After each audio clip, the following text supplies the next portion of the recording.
ছিল আমার জন্মদিনের প্রথম সকাল। প্রথম কেন বললাম? কারণ 3 দিন ধরে জন্মদিন পালন করেছি, আর এটা ছিল তারই মধ্যে আমার বাংলা তারিখের জন্মদিনের সকাল। যেই দিনটা আমি প্রতি বছরই সাধারণত আমার বাড়ির লোকের সাথেই, অর্থাৎ আমার পরিবারের সাথেই কাটিয়ে থাকি। আমি বিশ্বাস করি নিজেদের বিশেষ দিনগুলো পরিবারের সাথে কাটানোর যে আনন্দ তা আর কিচ্ছুতে নেই। ভিডিও করার দক্ষতা, অভিজ্ঞতা বা ধৈর্য কোনোটাই আমার মধ্যে নেই। আর বাকি থাকে ফোনের ক্যামেরা কোয়ালিটি, সেটাও একেবারেই শোচনীয় আমার নিজেরই দোষে। ফোনটাকে এতবার আমি হাত থেকে ফেলেছি যে তা আর বলবার নয়। এখনও যে ফোনটা বেঁচে আছে এটাই অনেক। কাজেই বলাই যায় আমি একেবারেই ভিডিও করার অযোগ্য।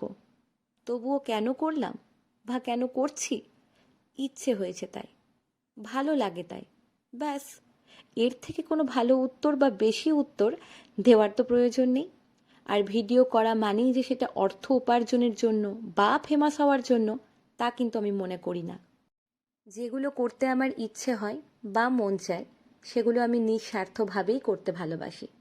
তার জন্য যে নিজেকে ফেমাস হতে হবে বা অর্থ উপার্জন করতে হবে, এগুলো কোনোটাই আমি মনে করি না। এসব কোনো উদ্দেশ্যও আমার মধ্যে নেই। যাতে পরে এই ভিডিওগুলো দেখে আমি স্মৃতিচারণ করতে পারি, তাই এই ভিডিও।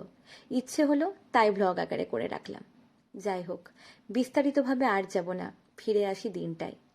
খুব ভালো কেটেছিল আমার এই সকালটা আমাদের শিববাড়িতে। তারপর বিকেলবেলায় চলে গেছিলাম আমাদের ঠাকুরের মন্দিরে। যেহেতু দিনটা আমি পরিবারের হাতে সমর্পণ করেছি, কাজেই যে সে দিনটা আমার মন্দিরের মধ্য দিয়েই পেরোবে, এ আমি খুব ভালো মতোই বুঝেছিলাম। যদিও এতে আমার কোনো আপত্তি নেই, বরং মন্দিরে যেতে, ঠাকুরের কাছে যেতে আমার বড্ড বেশিই ভালো লাগে। সেদিন সন্ধেটা আমি আমাদের মন্দিরে সন্ধ্যা প্রার্থনা করেছিলাম। তারপর সেই দিনটা আমি খুব শান্তি আকারে মন্দিরের মধ্যে পার করার পর প্রস্তুতি নিচ্ছিলাম পরের দিনের জন্য।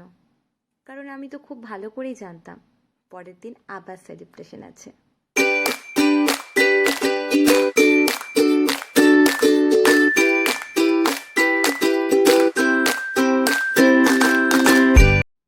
এটা ছিল আমার ইংরেজি তারিখের সেলিব্রেশন। আর ইংরেজি তারিখের সেলিব্রেশন মানেই সেখানে ইংরেজি ভাবই বেশি থাকবে।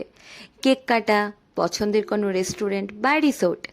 তাই আমি পৌঁছে গেছিলাম আমার খুব পছন্দের একটা রেস্টুরেন্টে, যেটা রেস্টুরেন্ট কম বলা ভালো, প্রাকৃতিক সৌন্দর্যই বেশি।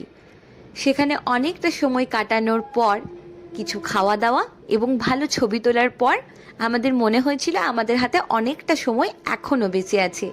তাই পৌঁছে গেছিলাম আমাদের পরবর্তী ডেস্টিনেশন, আমার পছন্দের আর একটা রেস্টুরেন্টে।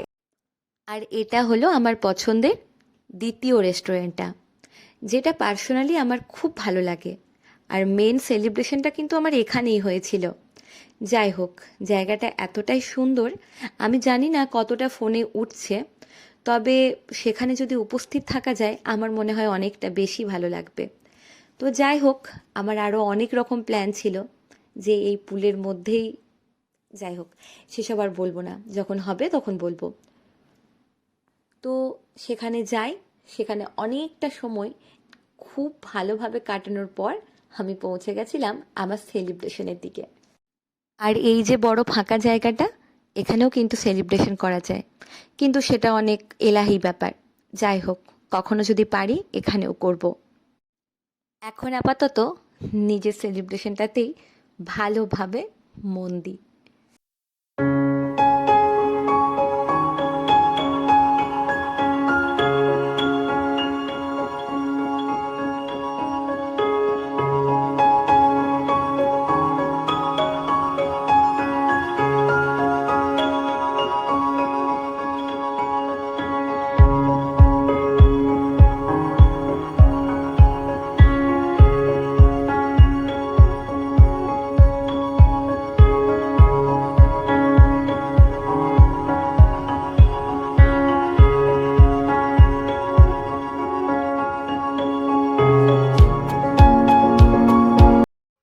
যাই হোক, দিনটাকে বেশ ভালোভাবেই পার করলাম।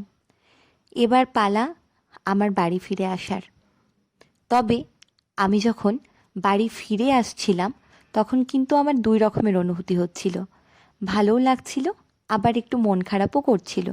ভালো লাগছিল এটা ভেবে যে আমি আজকের এত সুন্দর দিনটাকে এত ভালোভাবে পার করতে পারলাম। আর খারাপ লাগছিল এটা ভেবে যে সুন্দর দিনটা কত তাড়াতাড়ি শেষ হয়ে গেল।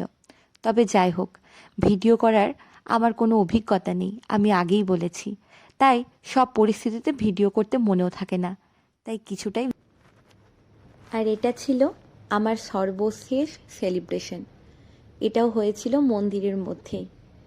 তবে বলা যায় এই দিনটা আমার যেন সব থেকে প্রিয় ছিল।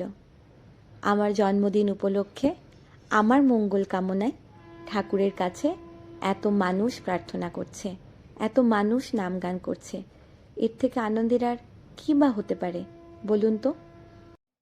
যাই হোক, এভাবেই আমি সমাপ্ত করেছিলাম আমার 3 দিনের বৃহৎ সেলিব্রেশনটা। তবে এখনও আমার কিছু কথা বলার আছে। অবশ্য এরপর আমি ঘুরতেও গিয়েছিলাম। তবে যাই, বাকি কথাগুলো বলে আসি। কথাটা হলো এটাই, যেটা আমি প্রথম থেকে বহুবার বললাম, যে ভিডিও করার কোনো যোগ্যতা অভিজ্ঞতা কিচ্ছু আমার নেই। তাও করেছি শুধুমাত্র নিজের ভালো লাগায়। আসলে ভিডিও করতে আমার মনেই থাকে না। সুন্দর মুহূর্তগুলো পেরিয়ে যাওয়ার পর মনে হয় ইস, ভিডিওই করা হলো না।